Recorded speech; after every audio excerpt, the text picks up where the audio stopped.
Baguhan ka rin ba sa paglilitsyon? At nahihirapan ka sa pagpapalutong ng balat? Dahil laging lumalabas ang katas na siyang nagpapapunit at nagpapakunat sa balat ng iyong nililitsyon? Sound check! At alam kong gusto mong ma-achieve ang ganito kalutong na litsyon. Kaya panoorin mo tong video ko na to dahil may ibibigay ako sa iyong tips.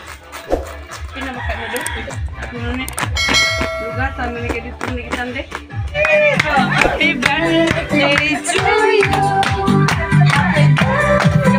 Happy birthday. Happy birthday to you.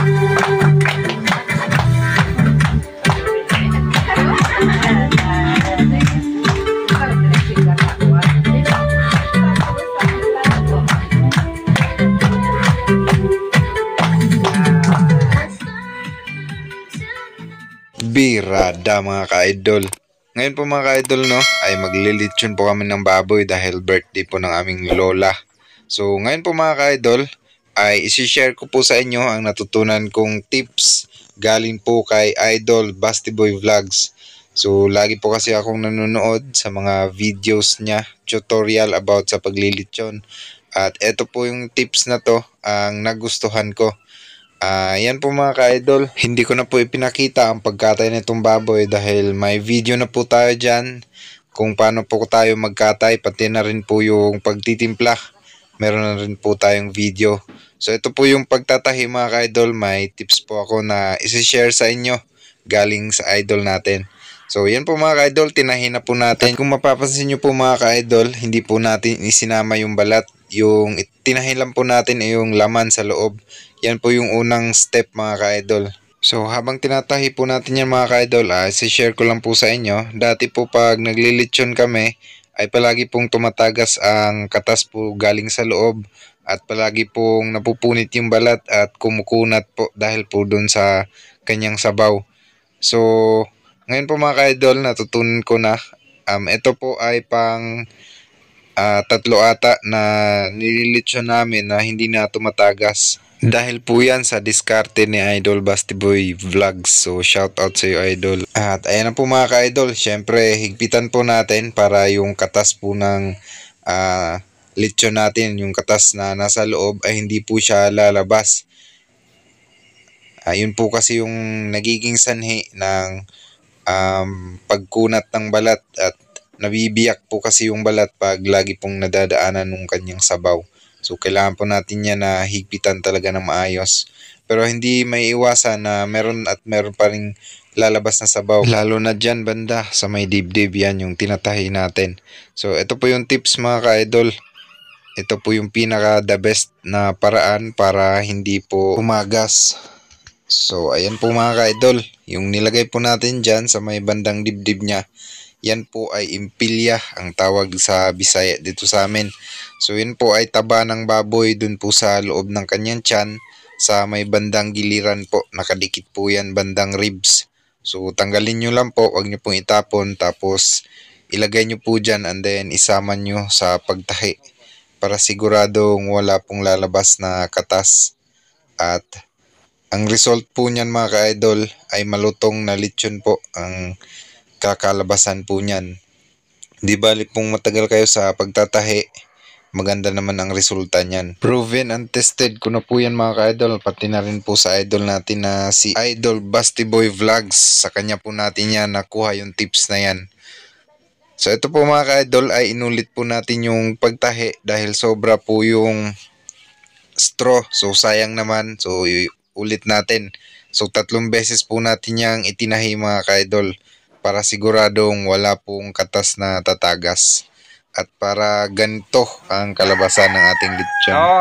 Ayan o. Crispy yan mga ka-idol.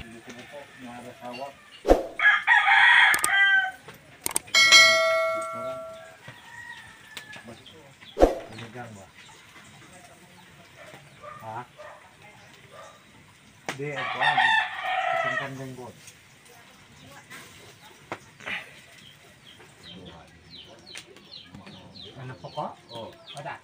Na. Grabe. Okay. Akin mo. Tam-tam. Tanduhan mo ko buta.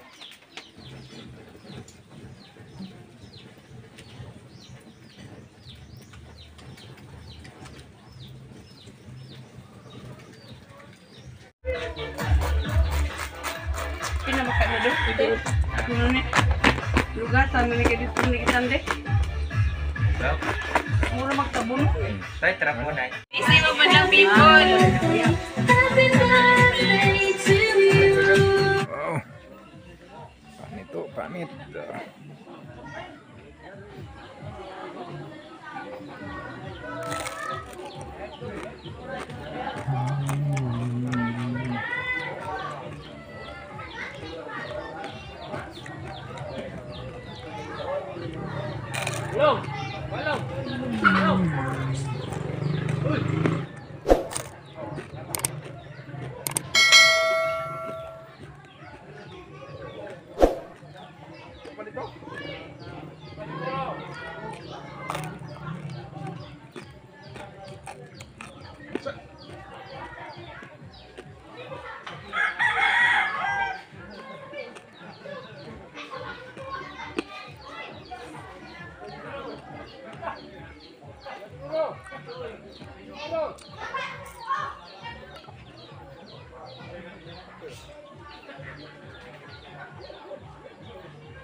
Boleh